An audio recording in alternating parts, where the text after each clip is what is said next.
And then I started thinking about it. All the comics that I've seen, man, you know, strong brothers, why they be putting us in these dresses? If you can remember, just a short year ago, this was the summer anthem, and we heard it all over the radio and the internet. Now it appears we have a new one. Have you seen Janelle Monáe's new video for Lipstick Lover? The shoes, the toys, the girls. I'm here for it.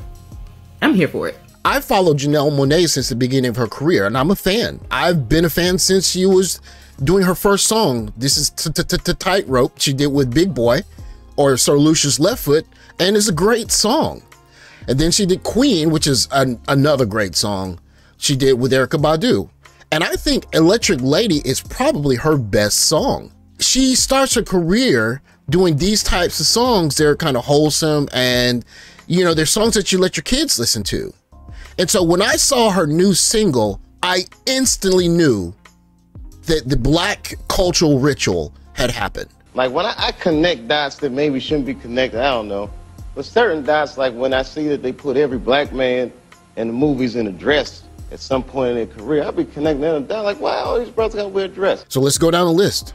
You have Wesley Snipes in To Wong Fu, Thanks for Everything, Julie Newmar. You have Arsenio Hall in Coming to America. You have Eddie Murphy in Norbit. You have Medea in Everything. And you have Martin Lawrence is Shanae, and you have Jamie Foxx in The Living Color. And that's just the beginning of the list. Pretty much, you only have, in terms of prominent black male comedians, really just Dave Chappelle is the only one who didn't put on a dress. But the more I explored it, I realized that that historically, the movement toward androgyny occurs in late phases of culture. Okay, as a civilization is starting to unravel. Upon watching the video Lipstick Lover, there are several things that stick out to me. The first one is I was a bit surprised that you can show this video on YouTube to the general public. So that's the first thing. But the second was the overarching appeal to just raw female pleasure.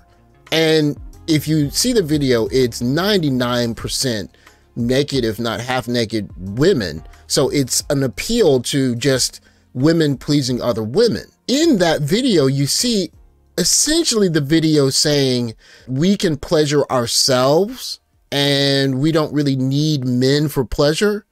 And so I say that to say, for black comedians, the play is that black comedians have to wear a dress. But for black female performers, the cultural play has always been take an intelligent singer and make them overly sexual. This is Camille Paglia, and I featured her in videos before, but she's talking here about how when you have an era where you have a lot of young people who are struggling with their identity sexually, it's a sign of a bigger issue, as she talks about here. So I'm very concerned about this. I think that a lot of it, I think that the collaboration of the bureaucratic machinery with it has to do with the assault on masculinity. Okay. Okay.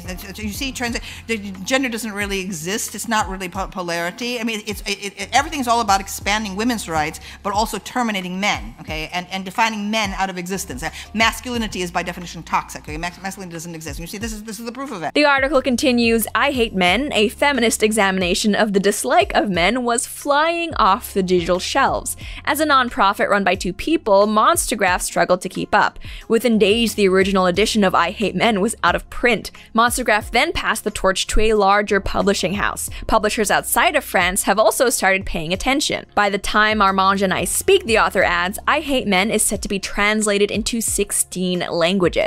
This is the proof of it. Now, I began all of my studies, my book Sexual Personae began as a dissertation at Yale graduate school on androgyny. I've always been fascinated, attracted, to the subject of androgyny, and that's what Sexual Personae is. I explored it in history, but the more I explored it, I realized that that historically, the movement toward androgyny occurs in late phases of culture.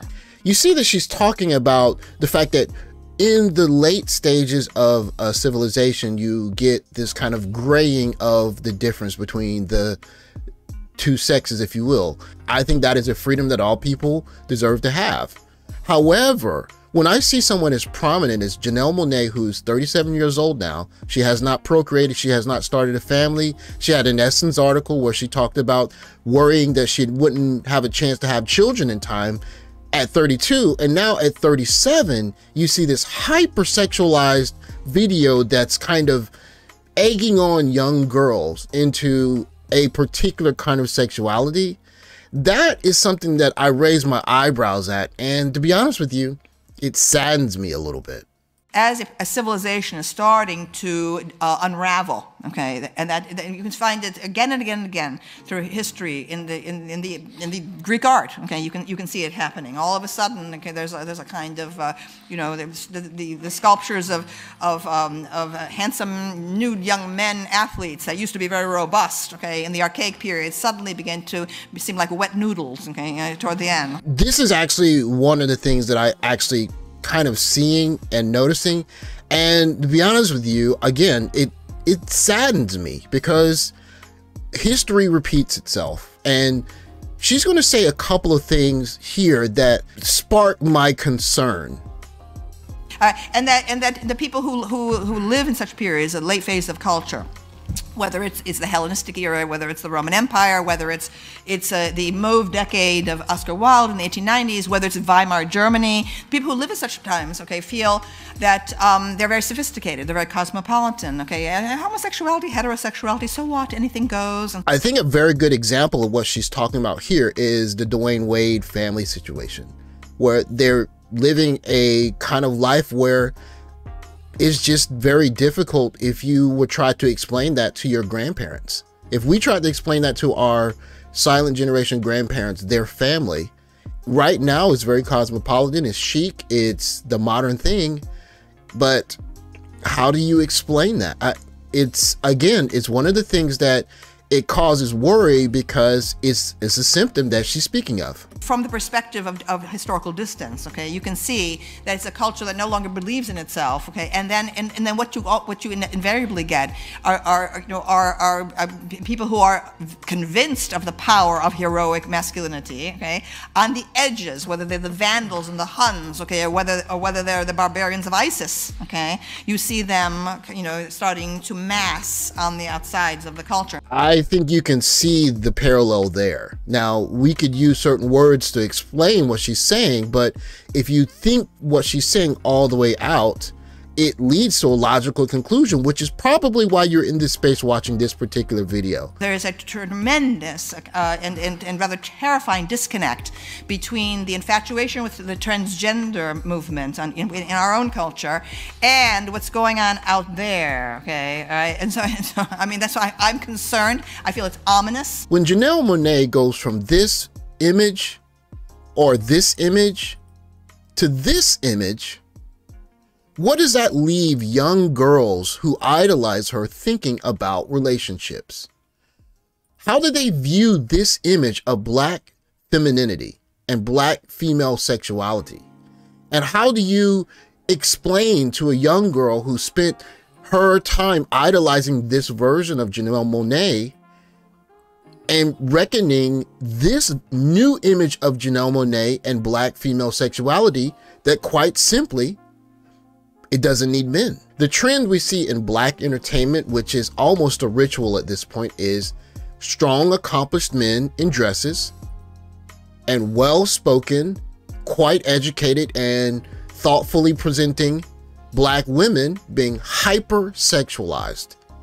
It's a very unfortunate part of our culture because it's not conducive to, one, building families, but moreover, it's a sign that the culture is kind of imploding, because without strong images of both sexes, you're just not going to be able to build sustainable families. These families are going to continually need outside forces such as reproductive services and surrogates or things of that nature. And the sad part about seeing the shift in the culture from delayed gratification, wait until you're married and build something special with someone that you care about and stay with that person and become a life partner to maximize immediate gratification. And that's something that goes on both sides, for men and for women. But in this particular case, it's about women. It's just to show that it's a culture that just, it's a candle that's burning at both ends. And it saddens me, not only for the culture itself, but for the young boys and girls in particular that are watching this culture and they're going to grow up and mimic it. Thanks for watching. Like, subscribe, comment below, and I'll catch you guys in the next video. Take care, guys.